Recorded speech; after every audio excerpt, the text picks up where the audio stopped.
Check. Hello.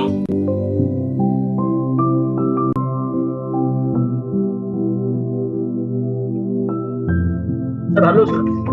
Good afternoon, sir. Hello, good afternoon, Dr. Anup. How are you? I'm fine, sir. How are you, sir?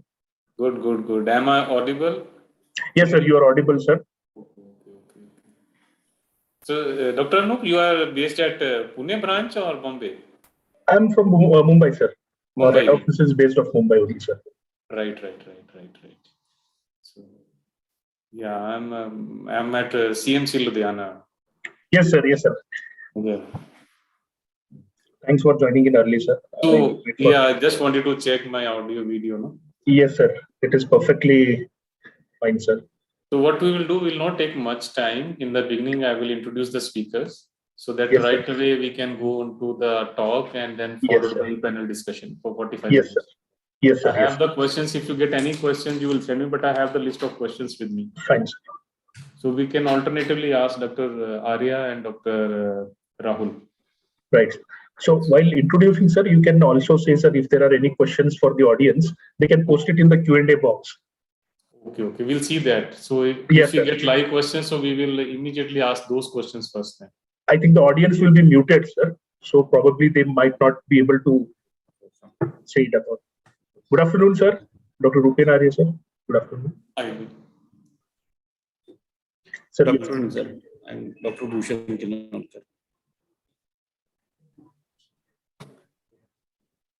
Yes. Hi, can you hear me? Yes, sir. Loud and clear, sir. Hello, good afternoon. Hi. I myself, Dr. Anil Luthar, I am Professor of Surgery and a Consultant Vascular Surgeon from Christian Medical College and Hospital, Ludhiana. All right, very good. Right. Hi. Yeah, hi. Rahul Pandit, sir, has also joined. Hi, good afternoon. Dr. Rahul Pandit here. Hi, good afternoon. Good afternoon, sir. Good afternoon, sir. Dr. Rupen Arya, sir, you want to maybe try sharing your screen and just want to check or? Okay, yeah.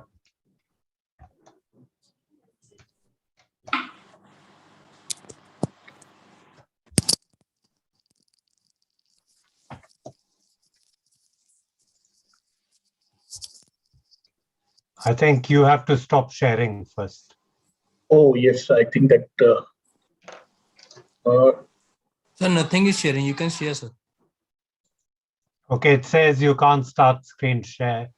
Yeah, the tech team has a banner, which is, I think, that needs to stop.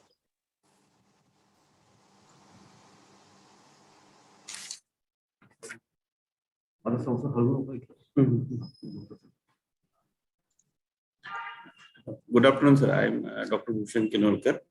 I will introduce from Best of Brazil. Okay. Yes, sir, your screen is visible, sir. Yeah, good to know, sir. Good afternoon, Dr. Bhushan. I am Dr. Anil Luthar from CMC Ludhiana. So, Dr. Anil, sir, I will introduce you and then you are going to introduce rest of the... Right, sir. Right. Yeah. I'm logging in from my laptop also. Yeah? So, Dr. Bhushan, I'll keep myself on the mute and I'll stop my video so that only the faculty and the conference people are visible to the audience. Yeah.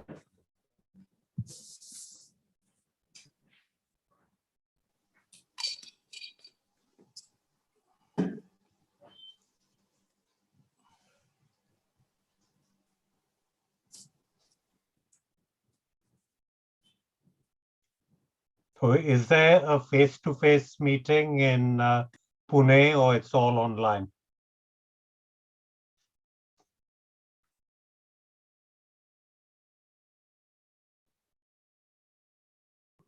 So I believe it is all virtual only, sir, this time around.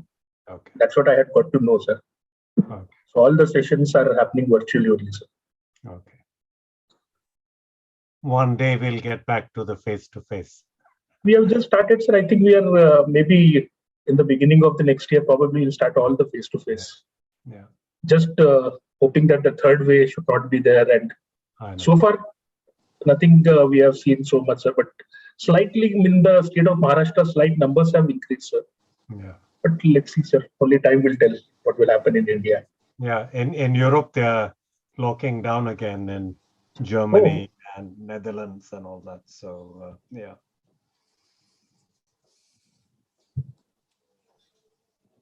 Our state is quite under control. Yeah. The Punjab. In some time, I'll be also changing over from my phone to a laptop. My laptop is just coming through the car. Once it goes, I'll log on and then I'll log off from my phone. Sure, sir. Thanks.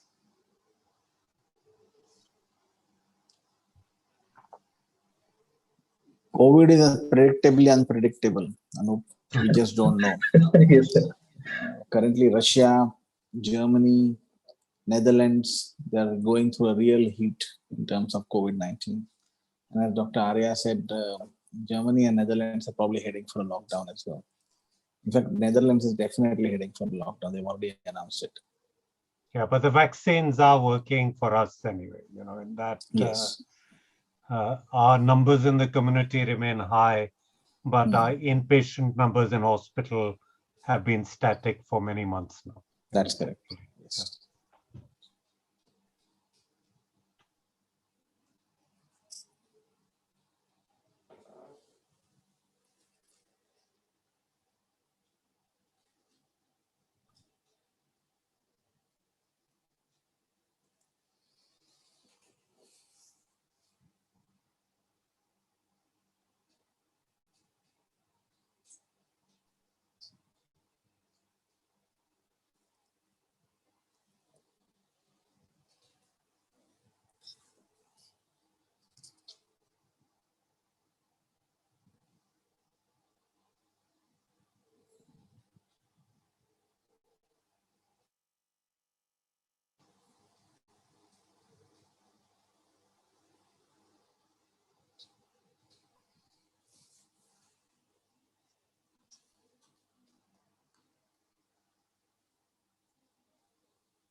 You should start, right? 2:00.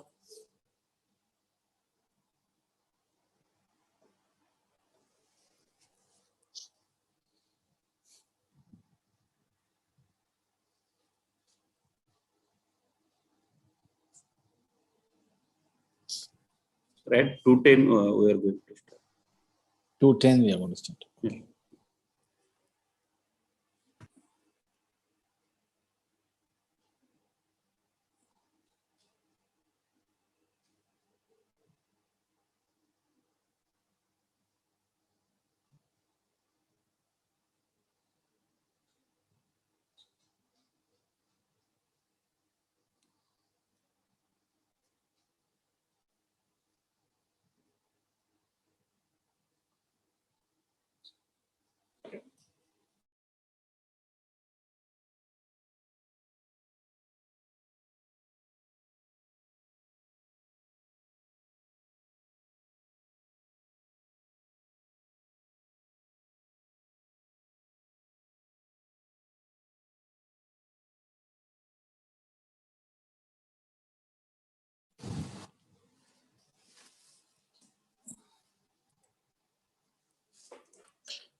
Good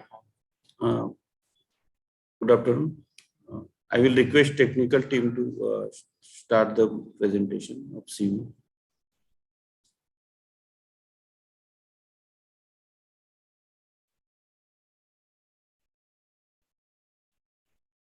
So,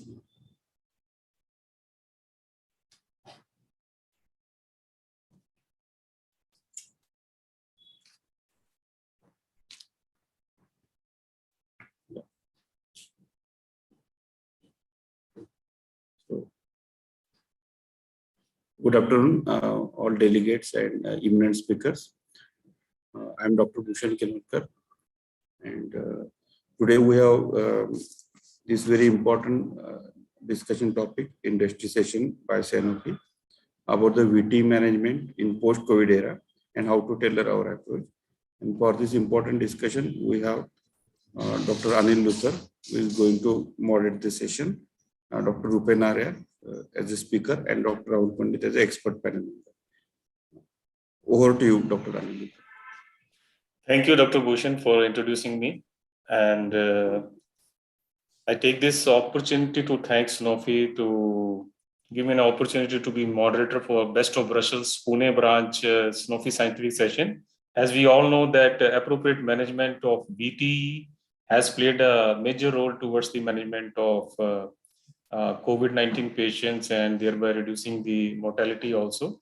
And I just highlight the today's that topic. We have two sessions. First session of 20 minutes, that is a talk by Professor Rupen Arya on VT management in the post-COVID era, how to tailor our approach, followed by 45 minutes of panel discussion in which we will take question and answers from the audience, where Dr. Rahul Pandit along with Dr. Rupen Arya will be there to answer these queries.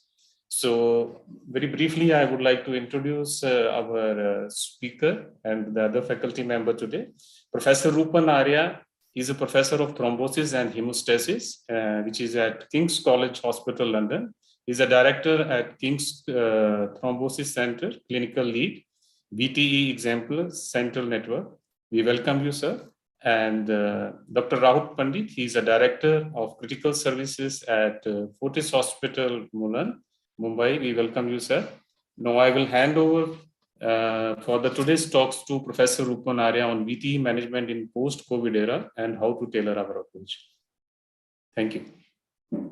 Over to Professor Rupen. Yeah. Thanks for the kind invitation to join you all today.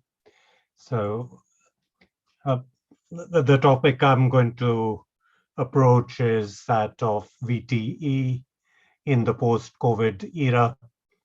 And we became aware very early on in the pandemic that thrombosis is a major complication of COVID-19 disease. And I'll share with you in the next 15-20 minutes some of the learning from the past year and a half. So at the outset, we had very little high quality evidence, and the decisions were made based on expert consensus and observational data. And I think you just have to look about you in India, I think, at the polypharmacy that is being perpetrated in the community, because in most even mildly affected patients with COVID-19 being looked after at home, I get contacted with a list of 10 different drugs. So my advice is, first and foremost, stick with the evidence. And clearly, I think these new multi-platform studies have enabled us to respond very swiftly to the changing evidence. There have been, I think, over 3,000 RCTs in the past 18 months. And certainly, I think the large RCTs have provided very useful data supporting the use of dexamethasone, tocilizumab, remdesivir in this setting. And I think many other agents, including ivermectin, hydroxychloroquine, azithromycin, have fallen by the wayside, though are still in use I note, in the community in India. So there have been over 60 registered trials looking at anticoagulants to influence thrombosis and COVID-19 disease. And I'll go on to discuss some of these trials later in my talk. So I think very early on, we became aware of COVID-associated coagulopathy, which affects nearly half of the hospitalized patients with COVID. There's marked elevation of D dimers and the acute phase proteins, and a high rate of lupus anticoagulant positivity. So this phenomenon of immunothrombosis or thromboinflammation is much talked about, wherein the activation of the host defense results in inflammation and subsequent activation of clotting and thrombin formation. And ACE2 is a receptor for the virus, also resulting in endothelial damage. So again, early on in the pandemic, there were clinical studies from China suggesting that coagulopathy predicts worse outcome. And there were also some early studies suggesting that there might be a role for anticoagulation, particularly in those with a very high D dimer. Though this early study was quite a biased study, only a quarter of the patients had prophylactic low molecular heparin. And subsequently, there have been observational studies. This is a large study from New York in which they showed that anticoagulation might have a beneficial impact on survival. These are some very typical appearances. This is a patient with COVID-19 pneumonia in critical care. And in the same patient on the right-hand side, you can see pulmonary emboli in the lower lobe. So I think what is, absolutely true is there's an extraordinary burden of thrombosis in patients with COVID-19 disease. Early on, there's a big debate that is this affecting just the small vessels or the large vessels? And I think it's clear that thrombosis affects both large and small vessels. About 80% of the cases we've been seeing have been pulmonary embolism and deep vein thrombosis, and about 15-20% arterial thrombosis. And there's also evidence of microvascular thrombosis. Last year, particularly in the first wave, when we were not hydrating patients adequately, we had a lot of problems with blocked renal circuits as well. So I think there's little doubt that thrombosis is particularly common in severely affected patients, wherein we see thrombosis rates about 2 or 3 times the usual rate, despite the use of standard thromboprophylaxis, which is what awakened an interest in escalating the doses of anticoagulation in this population. There are many, many guidelines we have seen during this period, and certainly early on, there's a limited evidence base. But I think we have to acknowledge that all hospitalized patients are likely to be at a high risk of thrombosis, and we should assess the bleeding risk and prescribe the appropriate thromboprophylaxis. Again, with regard to what is the appropriate thromboprophylaxis, I think all the evidence for inpatient thromboprophylaxis resides with low molecular heparin. I think a big advantage is there's good absorption and minimal drug interactions, and there's more and more interest, particularly after the results of the multi-platform studies, in the effects of heparin other than the antithrombotic effects alone, namely antiviral and anti-inflammatory effects. So again, my group at King's have published our experience extensively in the past year, 18 months. This was after the first wave. Since then, we have looked after over 5,000 patients with COVID-19 disease. So we found overall about 5% of our patients had pulmonary embolism, with about 4% of ward patients and 16% of critical care patients, despite the use of standard thromboprophylaxis. And about half of these PEs were diagnosed very early on, and half were limited to the relatively smaller vasculature. Again, a very controversial topic is the use of anticoagulation in the community, whether it's pre-admission or post-discharge. And we reviewed our data last year, which showed that post-discharge venous thromboembolism was not significantly increased in patients hospitalized with COVID. And really, I do not think there's a strong case for routine use of post-discharge prophylaxis in patients hospitalized with COVID. And even before COVID, the kind of medical thromboprophylaxis studies for extended prophylaxis were not compelling and suggested that we should not be routinely using this.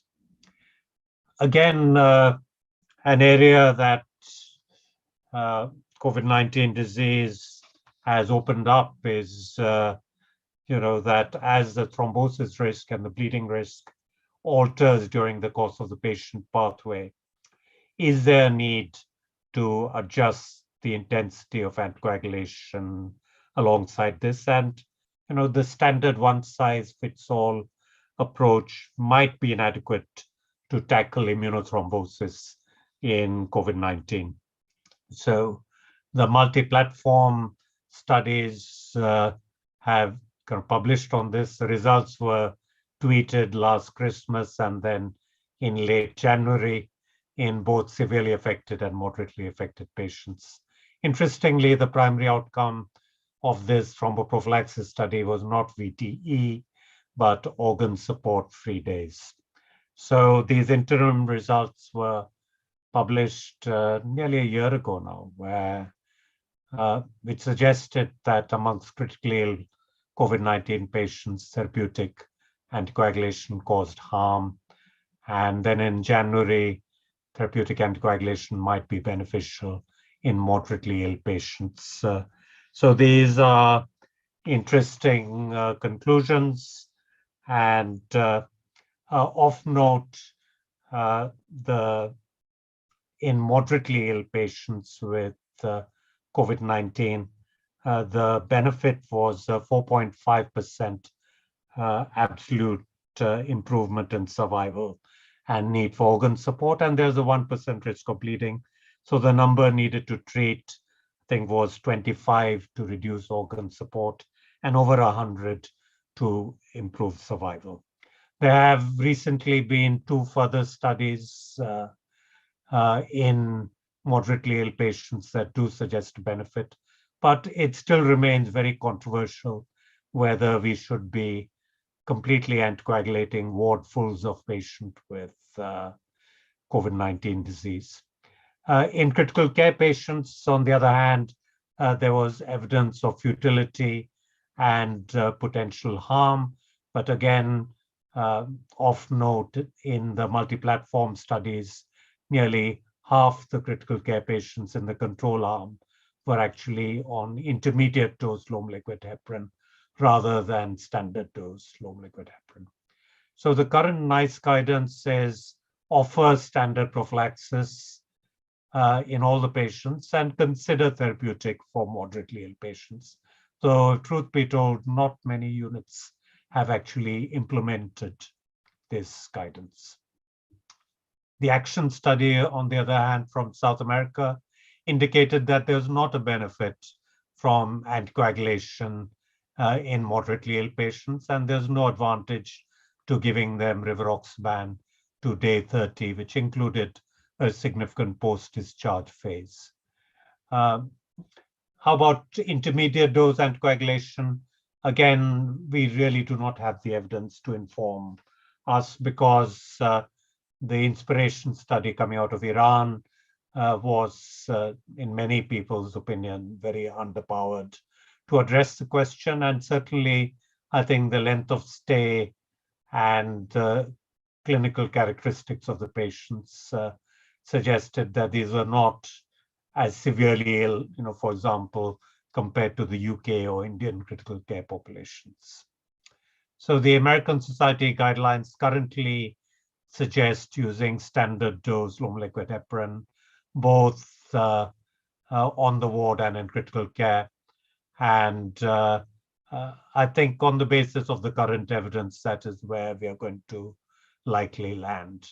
Though there's a significant number of experts who think we should be using therapeutic dose in the ward patients.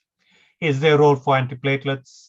There's a study called the Catamaran study, which seemed to imply a small benefit survival-wise, but I think the recovery RCT, which, for example, is the same RCT which found the role of dexamethasone to be a beneficial one, found that aspirin did not improve the survival of patients hospitalized with COVID.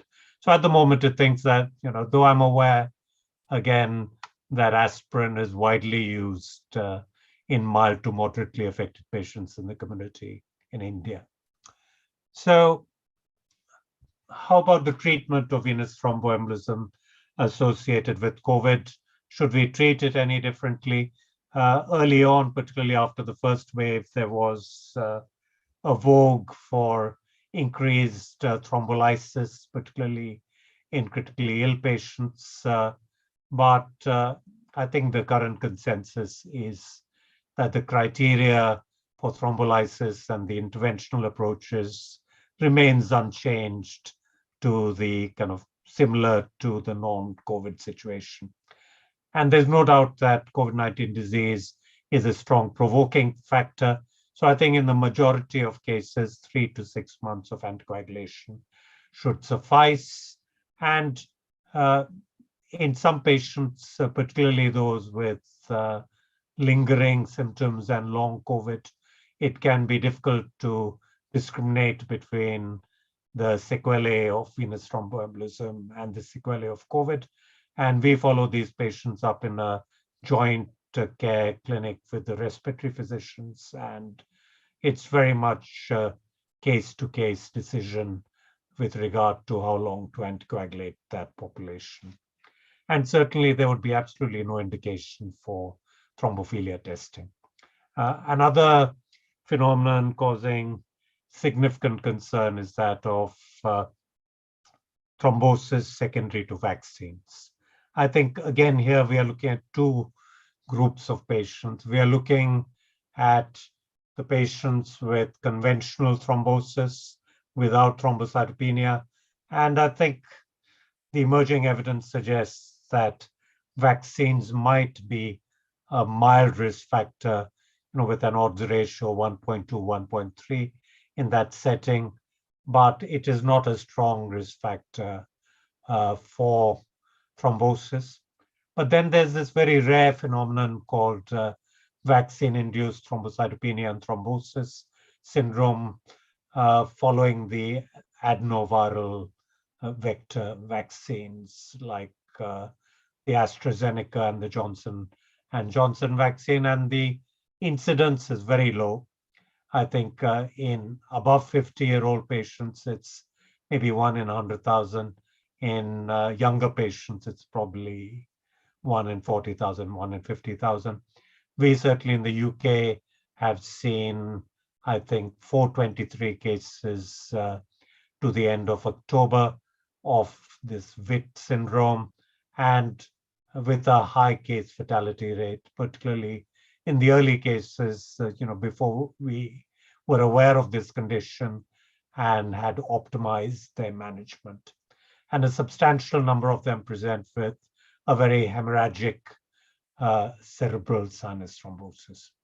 So to diagnose this condition, you need to meet these criteria: that COVID vaccine, thrombosis, thrombocytopenia, though being aware that 10% of patients will have a normal platelet count, and a positive platelet factor 4 antibody using a HIT ELISA and not the rapid HIT testing, which we routinely use based on chemiluminescence. And of course, D-dimer tends to be very, very high in these patients. The mechanism is based on an antiplatelet factor 4 autoantibody, and it very much behaves like heparin-induced thrombocytopenia. So on the left are some scans from one of our patients with a very hemorrhagic cerebral sinus thrombosis. And the kind of management is very much modeled on heparin-induced thrombocytopenia, namely, immune blockade through the use of intravenous immunoglobulin and plus minus steroids, and avoid platelet transfusion. And just because it behaves similar to HIT, though it's not absolutely clear rationale, avoid heparin as well and use alternative anticoagulants. So in summary, there's many different aspects of treating patients with COVID-19 disease, and the modalities keep changing. Now we've got 2 new antiviral drugs, including molnupiravir, and also this antibody cocktail, which will benefit many patients and now is standard of care in the National Health Service. So multiple strategies, whether it's the use of antivirals, whether it's immunomodulators like tocilizumab, steroids, and the antibody cocktail, and antithrombotics are just one part of that picture. And overall, I think there's little doubt that prevention is the best strategy through a mass vaccination program. And India has done particularly well, I think, in vaccinating a significant proportion of its very large population. But I think it's important that we should not relax our guard and continue with appropriate social behaviors and the use of PPE in appropriate settings. So thank you. That's been a bit of a whistle-stop tour. I'll stop at that point and look forward to your questions.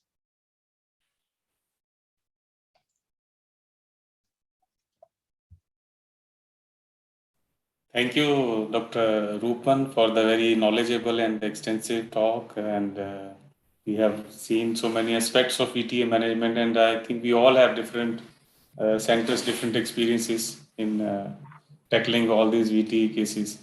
So I'm sure there are questions from our audience and the attendees. So we'll take them one by one. And we would request Dr. Rahul also to be a part of our panel discussion. Thanks, Dr. Anil. I'm around. Dr. Rupen, very good talk. Thank you. Nice and crisp. Thanks. The first questions we will take is, this is from the audience, has our experience with COVID-19 changed the way we practice with regard to VTE?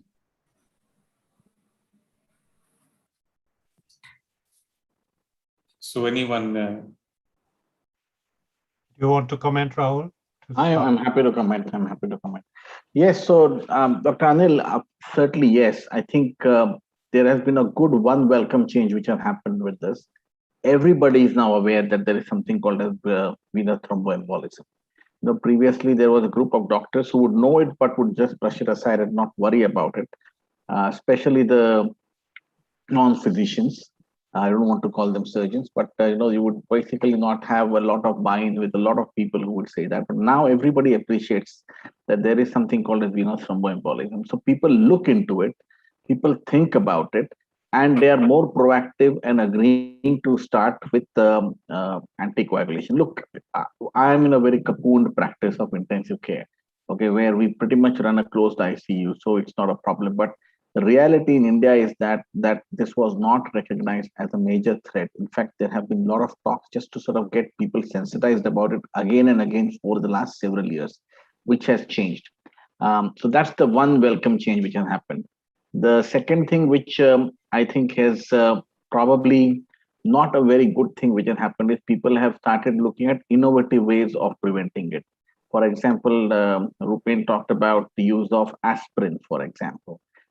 So we've sort of gone beyond the standard realms of what is acceptable in treatment and started to touch boundaries which have got very poor or no evidence for it. So I think this is the two things which have changed the way people are thinking of COVID-19.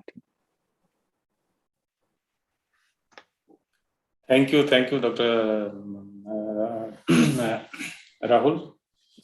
So I'm not getting any further questions. Just for the discussions, we will just initiate that.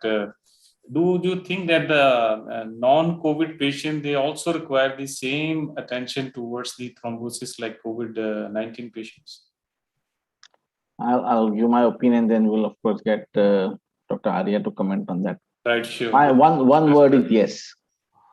But one word answer is yes. Yeah. And I'll stop at that, and I'll get Dr. Arya to say if there's anything more he wishes to talk about that.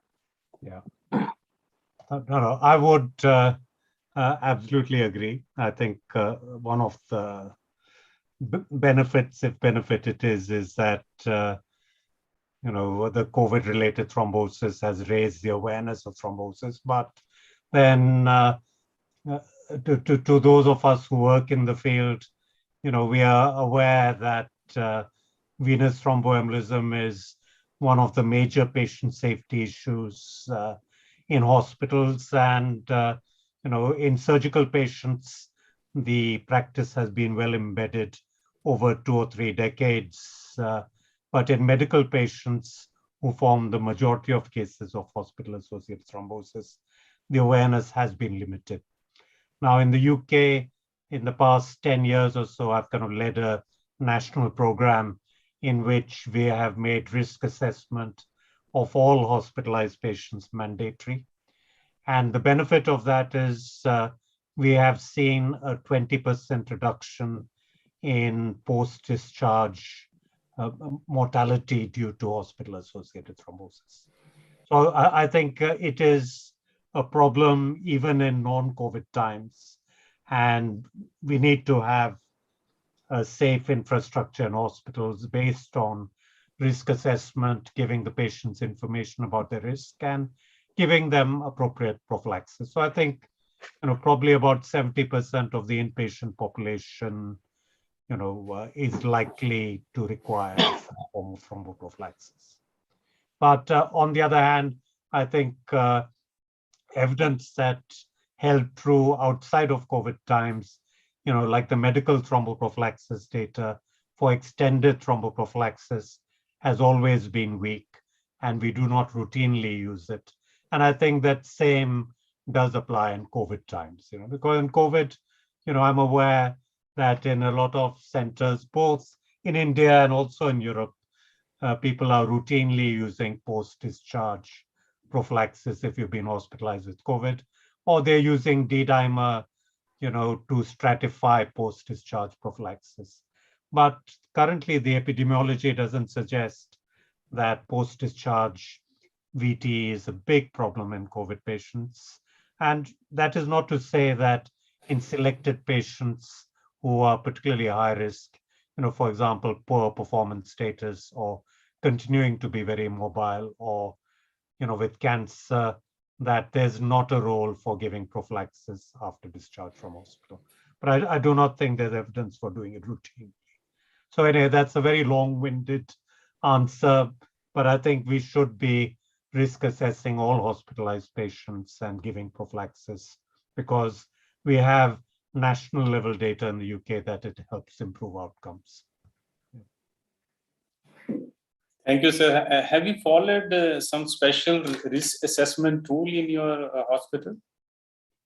For COVID, not, because I think there are folk who say that, with COVID, we know that everyone, if they are unwell enough to be admitted, is at a high risk of thrombosis. So do a bleeding assessment, and if bleeding risk is low, give them low liquid heparin. So we have not introduced a new risk assessment tool for that. So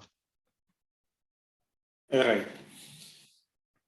Plus, I think in many hospitals also, like in our ICUs and ward patients also, there were a lot of questions regarding the dosing of the low molecular weight heparins and other heparins also. So, any opinion, Dr. Rahul, on that dosing of like in a critical ill patient and ward patients, how to go about the dosing? Some of them, they said OD doses, BD doses, prophylactic versus therapeutic.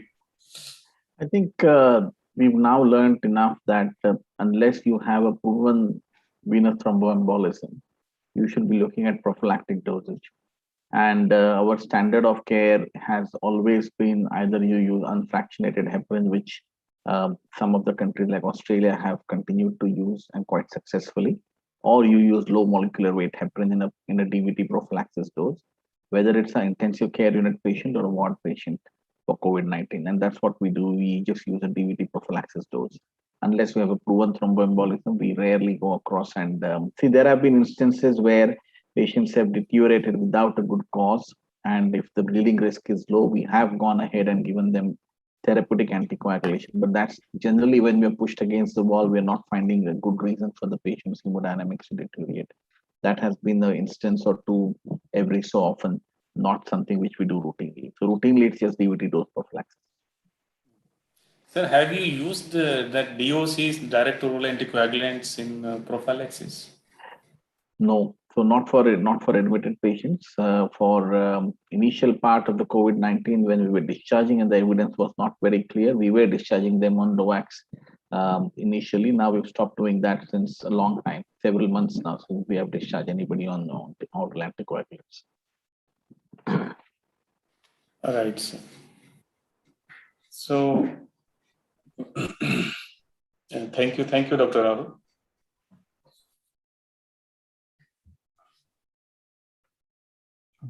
May I also add to what Rahul was saying on that, because I'm aware, because people are always emailing or WhatsApping me about their care from India, and there's real, I think polypharmacy is still rampant, even in people who just have a positive COVID test and otherwise asymptomatic. And I'm aware that people are using antiplatelets widely in the community, as well as using direct oral anticoagulants in many patients. There was a recently published study by one of my colleagues from the US, Gene Connors, the Active 4B study, which showed, in about 500-600 patients who happened to be on oral anticoagulants in the community, that there was really no benefit with regard to outcomes, either the rates of hospitalization or the rates of thrombosis. And we know there's a finite bleeding risk, So again, I think that is something to be discouraged, because it is widely used, as part of this package of putting everyone on steroids and azithromycin, and also now I think there's a vogue for the new Ronapreve antibody cocktail, even in the outpatient setting. I hear it's being given all the time in Mumbai, so it's very difficult, if it's people that you're close to, but I think as much as possible, we need to stick to the evidence. And in the majority of people who will be mildly to moderately affected, I think just taking paracetamol and treating symptomatically, as long as the oxygen saturations are okay on the pulse oximeter, should suffice. Yeah. Thank you, Dr. Rupan. And we have seen many of our colleague physicians, they were taking D-dimer levels as to monitor the dosages of the oral or the anticoagulants. So how do you take on that role of D-dimer and anticoagulation dose? Yeah, I think the elevated D-dimers are clearly very common. I think from the UK aspect, you have to be really very unwell to be hospitalized with COVID. You are not going to be hospitalized because you're a celebrity or because you can afford it. So in the hospitalized patients, all of them will have D-dimers. And from my experience, because people from India keep sending me results on their family members sat at home with mild COVID, I think that those results are valuable to me, because I know that all patients with mildly affected COVID also have high D-dimers. So I think early on, we became aware that there might be a link to prognosis as well as transfer to critical care. Yeah, but I certainly think we were guilty of over-testing with D-dimers. And in fact, in the UK, in the first few weeks, we ran out of D-dimer kits, because of the confusion in the guidance. So I think certainly, I don't think there's a role for checking D-dimers in the patients sat at home in the community who are otherwise pretty well, with normal oxygen sats. I think if people are hospitalized with COVID, certainly I think taking the D-dimer on admission is useful to establish the severity at the outset. And then in critical care, I think there's a role maybe on a daily or an alternate daily basis to help monitor the progress. And as Rahul indicated earlier, there's a subset of patients who suddenly deteriorate, they become more difficult to ventilate. You are not always able to access scans in that setting, in which case that sudden jump in the D-dimer might also raise the suspicion, of a large thrombotic event. But my opinion is that restrict the D-dimer to the hospitalized patients as much as possible, and certainly even in the hospitalized ones, if you're going to repeat it, maybe in the critical care patients only. So, because there's conflicting evidence also from the anticoagulation studies, whether D-dimers are useful to guide the anticoagulation treatment. The multi-platform studies suggest it's not useful, and which is why the NICE guidance is not to use D-dimer to guide anticoagulation. So, yeah. Thank you, Dr. Rupan.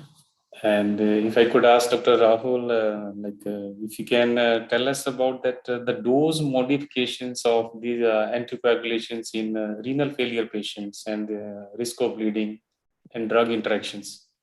So how do we go about in renal failure patients? Renal failure, we from enoxaparin, we would change to dalteparin most likely. That is something which we would do. Otherwise, we would reduce the dose of enoxaparin as per the creatinine clearance of the patient.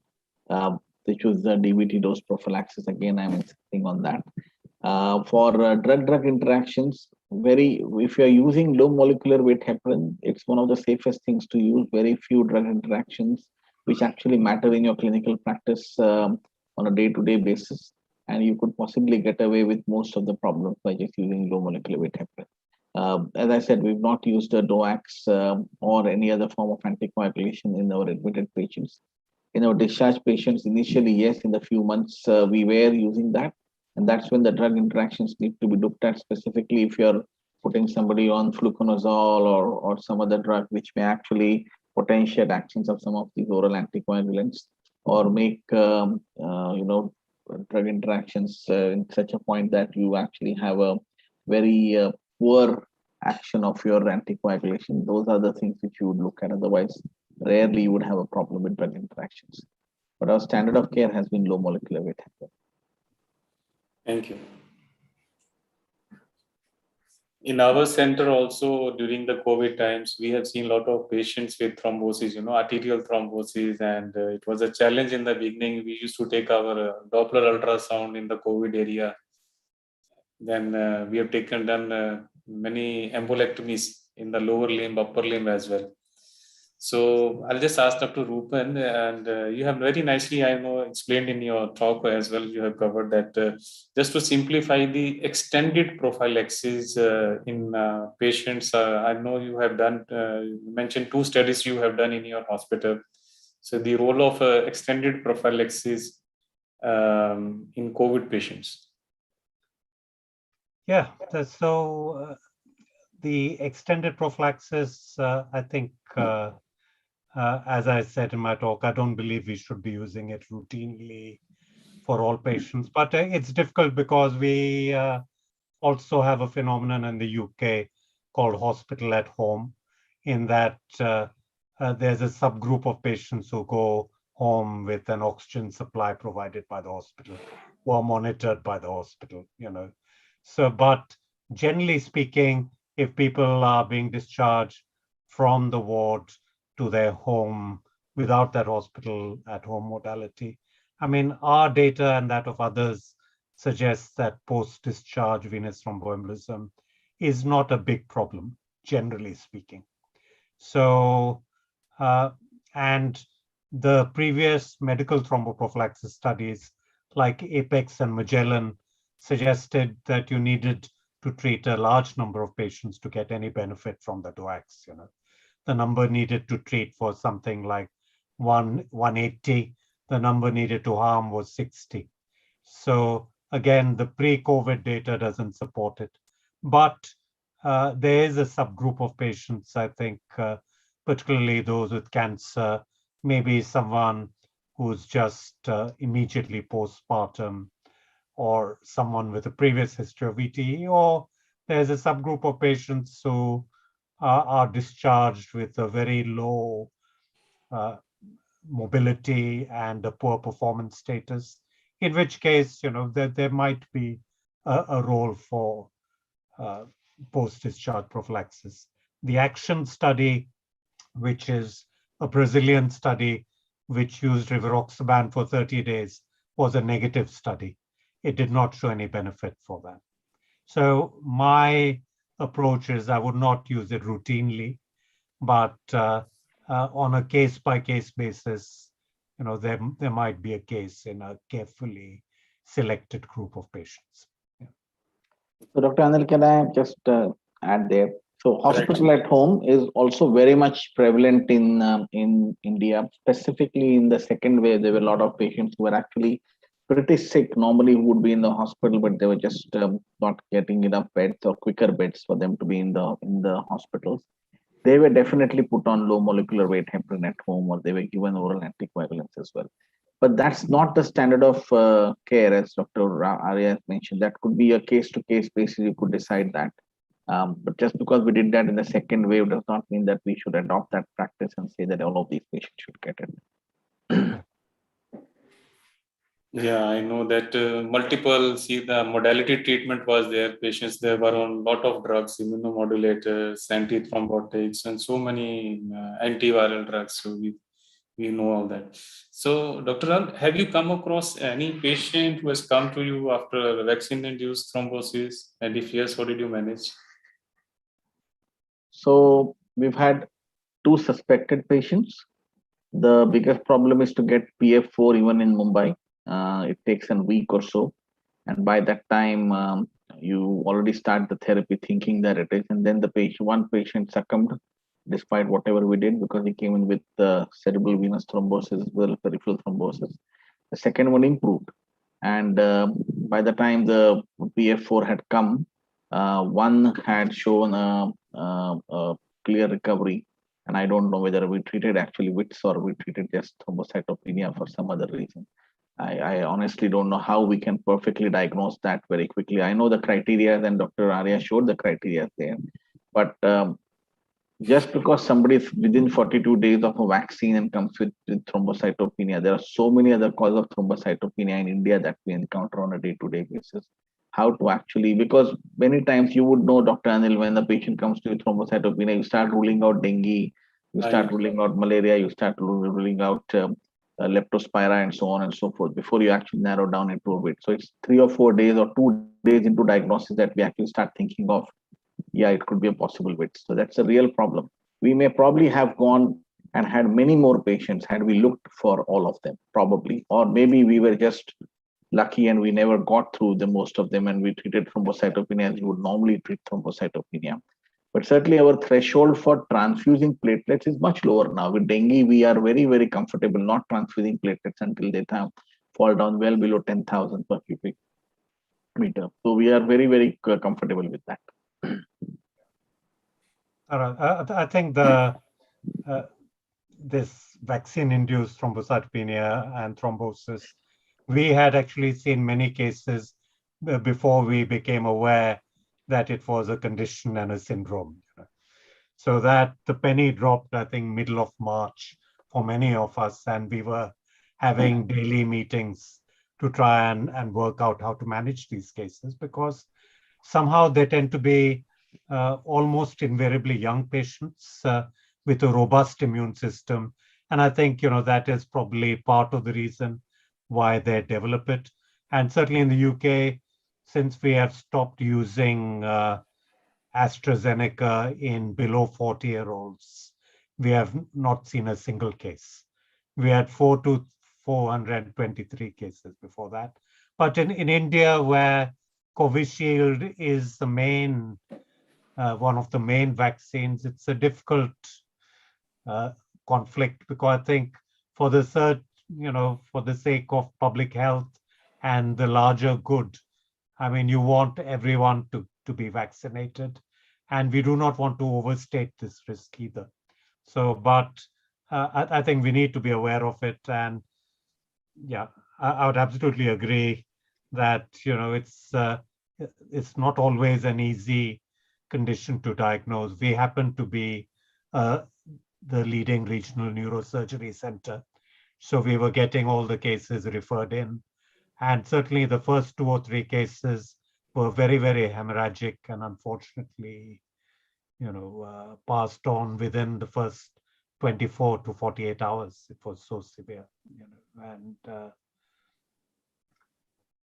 again, the rationale for not using heparin, there's not one, because this is not, strictly speaking, heparin-induced thrombocytopenia, isn't it? Because it's a combination of platelet factor 4 and either EDTA or human or viral protein that is in that vaccine, So, and I'm aware that there are other countries in South Asia who have seen a similar kind of in the prevalence to us, about 1 in 100,000, So it does occur. I just think we need to be vigilant and treat them as best as we can. And well, what makes it difficult is, of our national series in the UK, 1 in 10 patients had a normal platelet count, so-called normal. It had probably dropped from their baseline count, but it was normal at presentation. Yeah. And then we have had the whole fear about vaccines and thrombosis, particularly in patients with previous thrombosis or thrombophilia. And certainly, previous thrombosis or thrombophilia is not a contraindication to having the vaccine. And as far as we know, does not predispose to VIT or other forms of thrombosis in this setting. So. Also, Professor Arya, I think the fact that Caucasians rarely have central venous thrombosis incidence as same as the Indians and the subcontinent population, and the vice versa for the thromboembolism, which we rarely see in the pulmonary arteries in the lower limb, where we see a lot of CVT, maybe making it more difficult for us to actually understand whether this is bit induced or what. Yeah. So with this, I think we take this time to thank you, Professor Rupan and Dr. Rahul Pandit. I don't see any question in the open question box. I think very nicely this topic has been covered, and I'm sure we will continue to manage VT as we've been managing since long time. And I hope we are slowly getting out of this pandemic. Still, there is talking about third wave in India. I don't know how far it is true and will go. So thank you for your time, Professor Rupan Arya, Dr. Rahul Pandit, and for Pleasure. your. Thank you. Yeah. Pleasure. Thank you. Yeah. Bye-bye. Thank you, sir. Thank you. Thank you, sir. So I will thank you for this very knowledgeable lecture, Dr. Rupan Arya, and thanks, Dr. Rahul Pandit, sir, for a very important discussion. So I request delegates to move to main hall for further sessions of the conference. Thank you.